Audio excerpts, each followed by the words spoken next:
Why, hello there. I'm thinking to myself, Jebelo. That's how I used to say hello to people. It's good to see you here. I just got done having a conversation with a good friend of mine from university, from college, and we were just talking about how things have shifted for him in terms of his relation to being in this time of uncertainty and change. And during the conversation we had, he brought up a couple different things where he's like, actually, at this point right now, I kind of like how my life is, And he's like, I'm not necessarily sure I even want to go back to the office. I'm not necessarily sure how I want to that I would want things to change all that much from here. And we had a wonderful conversation. It was really great just to explore some of the questions that were on his mind and some of the things that he's thinking through. And it got me thinking. It got me thinking because for me, I've kind of looked at this period as two things happening simultaneously. On one hand, we have this virus that is rampaging us on a global level, and it's just really causing destruction and disruption to our lives, both in terms of the inconveniences and honestly on the life or death paradigm as well.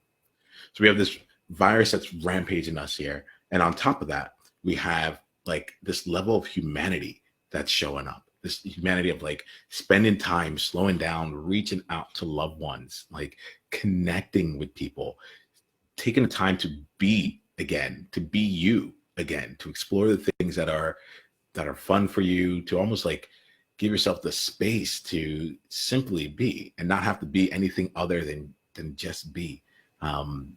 To taking time to go on walks, to coloring in books, to organizing different gatherings and conversations and game nights and so on and so forth. Like, yo, we're living life. We are really living life at this time, and it's it's really, I feel it's important to call that out because it's juxtaposed on this incredibly this awful virus that's really rampaging us simultaneously.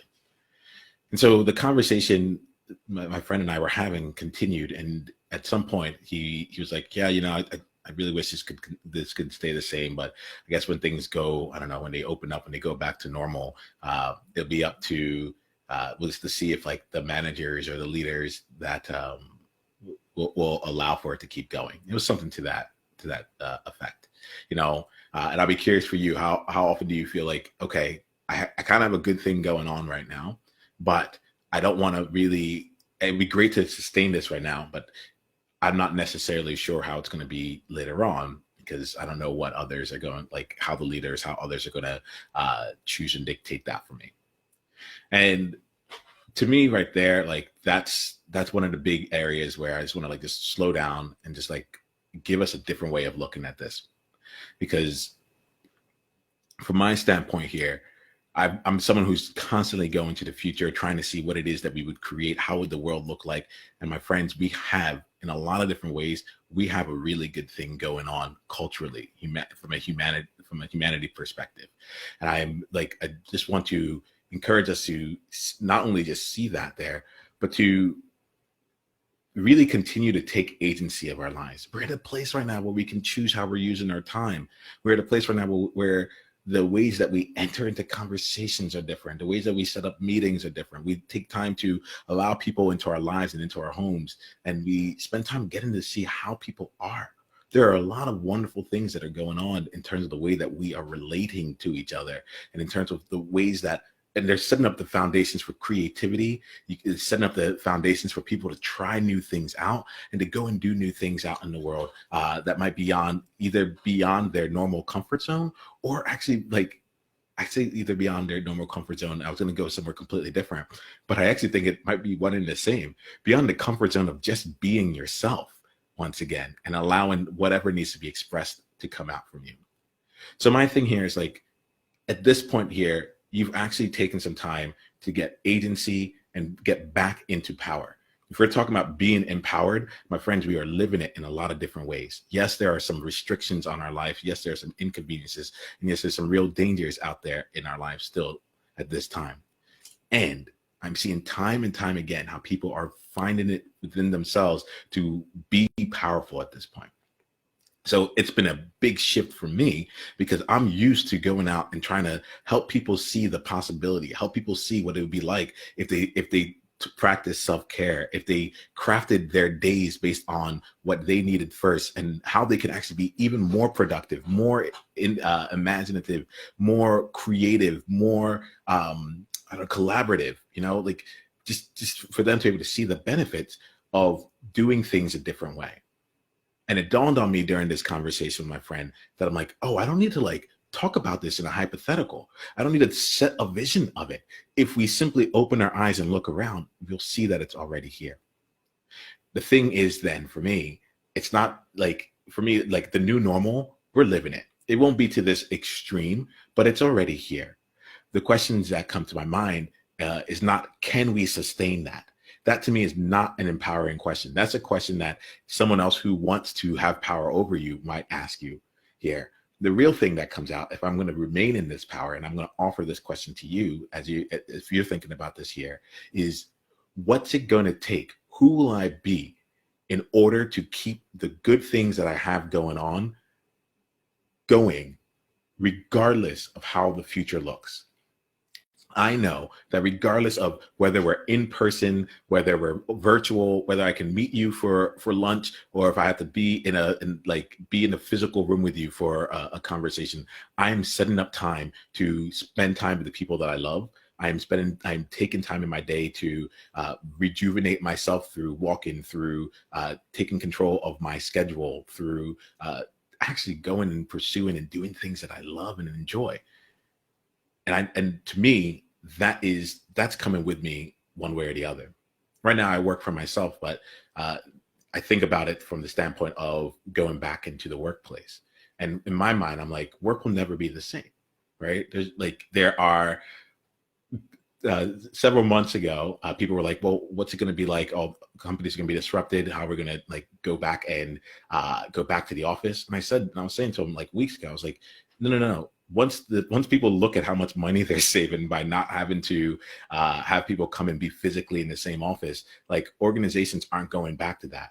With the investments that organizations are making in technologies like Zoom and other things to allow for global collaborative work to take place, we aren't going back to a world where we were limited by just being in the same physical space with each other.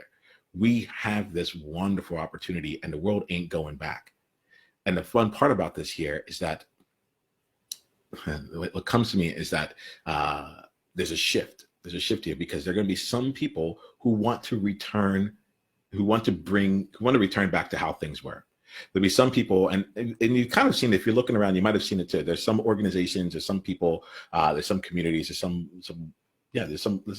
organizations that have taken the culture of what they were doing in person, and rather than refreshing and finding a new and vibrant way that will work in the virtual environment and beyond, they've just worked really hard to translate that into this virtual environment. The thing is, though, now everyone has access to this, right? And so that, going forward, the supply of organizations, the supply of opportunities where people are actually leaning into technology, leaning into giving people space for themselves and to be expressive and to be agents of their own lives. There are more opportunities for those types of experiences to be had on a regular basis. And what I mean by that all here is that, in the past, I worked in a tech company.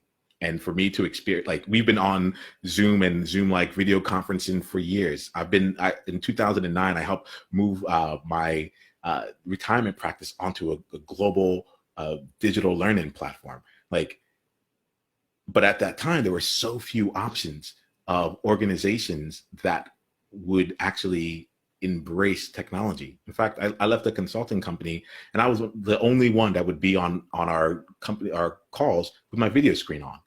And back in 2003, 13, it was still like completely novel to have your video screen on. I think for a lot of people, it's still in 2020, still a completely novel thing to have your video screen on. Let's be real. How many of you are in conversations where you're still everyone's present, but like rather than using video, you're still just using audio. You're still calling each other into conference lines and so forth. Like, the fact of the matter is, things have shifted, and it's not. We don't have to question what's it going to be like. We already know. The real question here is: are you going to do what it takes to be able to sustain this? Are you going to do what it takes to be able to sustain this? Because there are new leaders emerging, there are new opportunities emerging, and it's those that continue to lean into the world that we have now that are going to be the most successful. Here goes the thing: the genie's out of the bottle. They said it couldn't be done, and then it was done. And the thing that comes up here is just to slow down and just kind of call this out. It's fun for me to be able to say this to you now. It's edgy for me to say this because not everyone's interested or willing or ready to hear this message, but it's the message that needs to come out here. And I'm going to give you a chance to have a leg up here. There is we don't need to be worried about the future from this, because we're actually creating it in this present moment. And if you can take some time to think for yourself, to identify, first thing, just identify what is it right now that you're really enjoying? What is it that you love? Like, what is it that you didn't have 2 months ago that is now regularly in your life, that you've now spent time saying, okay, I'm actively going to bring this in, or someone else has created the opportunity for you to experience it. Take some time to identify what that is for yourself. And then just ask yourself the simple question: what is it going to take for me to continue this regardless of what the future looks like for me? Regardless of what it is. Because at the end of the day, I'm here to help make you COVID proof, help you be future proof, and help you actually champion in the next era of humanity in which we're doing and where we're leading to. So just know that I'm gonna end this here. I have much love for you. I'm excited for what we can create here. And to do this here, we all need to maintain the agency that we have. We've gotten this wonderful reminder that we're infinitely creative and we have power over our world. Don't give it up. Don't give it back. I don't have to empower anyone. It's so wonderful right now. It's just like, keep what is yours right here and know that together we're already creating a future that's distinct from our past, a future that is distinct from our past. I love you. I see you. I'm excited for what's going on here. You got this, and we got this together. All right. Leave a comment below. Let me know some of the things that come to your mind when it comes to what it's going to take for you to keep this going. Right. And put it in here. Let me know, what are some of the challenges you're facing? What are some of the questions you have? What are some of the fears you have? What are some of the doubts you have? What gets you excited? Put it in the comment, put it in the chat box here. What I'm going to be doing is I'm going to be organizing conversations to give us a chance to really explore this and give you a chance to be able to own this, no matter what the future looks like. This is our time. Why? Because our time is now. All right, y'all. Leave a comment. I'll get back to you. And just know that I have much love for you, okay? We got this. Talk to you soon. Hey, Niyama here. Hit the subscribe button if you haven't yet, and then go ahead and leave one of your insights from today's video in the comments below. If you're looking to take this deeper, you can go and watch another video, or you can go to niyama.com/tribe to get exclusive invitation to our tribe member only events. I'll see you soon.